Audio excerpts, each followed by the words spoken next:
Actor, ventriloquist, inventor, and painter are just some of the ways to describe the talents of our next guest, perhaps best known to television audiences as the man who made Jerry Mahoney and Knucklehead Smith talk. Here's Paul Winchell. First, I must mention that Mary Fran had to leave to catch a plane also, so but we'll sit down here and talk for quite a bit.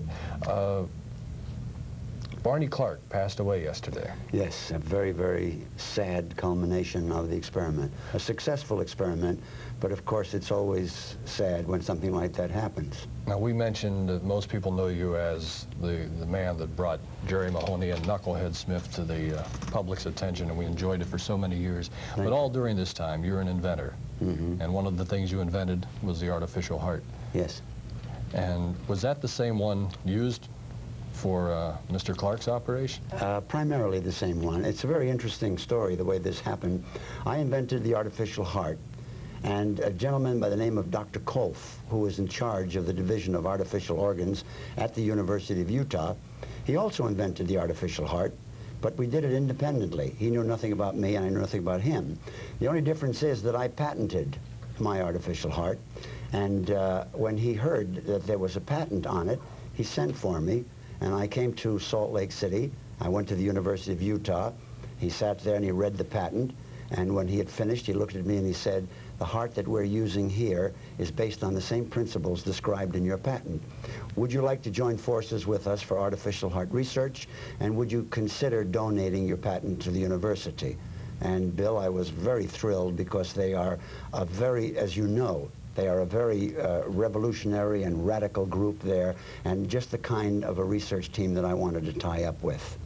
So there was no animosity between the two of you, or was No, I donated the patent to the university, and I gave up all of my proprietary rights and my monetary rights. In exchange for that, they allowed me to come there and participate in artificial heart research. They even allowed me to scrub in and do surgical assist, because they were working with cows and calves, and as long as the patient wasn't a human being, then it was legal for me to be there helping. I'll be doggone. We have a picture of you and the doctor. That is Dr. Yes, that's Dr. Kolf in the middle. That's me. I was a little older at that time, looking at him adoringly. And down below is one of the calves that we have just finished operating on, and he is in the recovery pen. And how long did he live, the calf? This calf, this was kind of at the beginning, the one that I worked on. I think he lived for about 3 months. But ultimately, the longevity improved, and we were able to keep calves alive up at, about 9 months. And then we petitioned the FDA for permission that we could begin working with human beings, and it was a long time in coming. Did you have any contact at all with Barney Clark? No, I did not. No, that's the one thing that I regret. I'm sure that they were so very busy at the university and at the hospital after they had screened their recipients and chosen Dr. Clark, and he was extremely ill. And if I could just say one thing that I think the public should know about, the heart is successful. The operation was a success, but the patient was so completely ill at the time of surgery that it was difficult. It's amazing he sustained as long as he did. He lived, what, 112 days? 112 days, and I think it should be said that he was the real hero of this drama, because he knew the potential and he knew what could happen, and he wanted to make a contribution to science and humanity. Do you have an opinion on what went wrong? Well, this is strictly an opinion. I don't have the facts yet, but it's happened so often with some of the experimental animals. The ostomy that they perform, through which those tubes come out to lead to the compressor, that area is extremely vulnerable to infection. And no matter how much topical antibiotic you use, and no matter how much systemic antibiotic you use, eventually the animals were susceptible to infections there. And I say that because he did have a fever of 101 to 104. Giving antibiotics would have shut down his kidneys even more. He had multiple organ failure, but I hear that he expired very peacefully, and I'm very, very glad of that.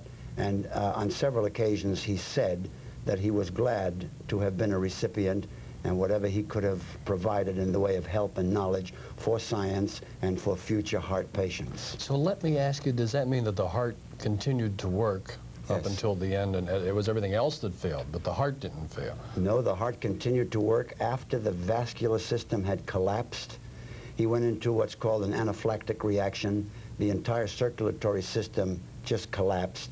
The kidneys malfunctioned. The heart was still circulating the blood through the body, but there was excessive pressure in the lungs, and just so many organs were not working that the cause of death was disease rather than malfunction of the unit itself. This is what they actually put inside? This is what they actually, a refined model that Dr. Jarvik redesigned. Actually, what Jarvik did, which was so clever, is he took the two units apart, as you may have seen, and put them in a different juxtaposition, sort of like that, so that they would tie up a little better to the human physiology. But when we were working with cows, we had enough room in the chest to put in large units. Perhaps I can show you how it works. I've removed the valves. By blowing in and sucking in here, as the compressor would do, you can probably see the action in there. Oh, yeah. That's amazing.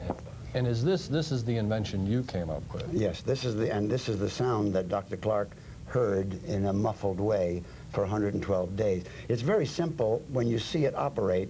We have two chambers here, and each one holds a prescribed volume of blood. When the diaphragm is inflated, naturally it displaces all of that, causing the chamber to restrict, and the blood is forced out. And 71 times per minute that occurs, and that circulates. And this is what went into the outside? Well, this is what came out of the abdomen and went to the console of the compressed air. He was tethered to this unit which provided the air for this technology, and I think, it's just my studied opinion, that that may have been the area through which the infection entered his bloodstream. We have to take a break, but we'll come back and talk more about this and some other things, maybe a lighter subject with Paul Winchell. Stay with us. God, that is so fascinating.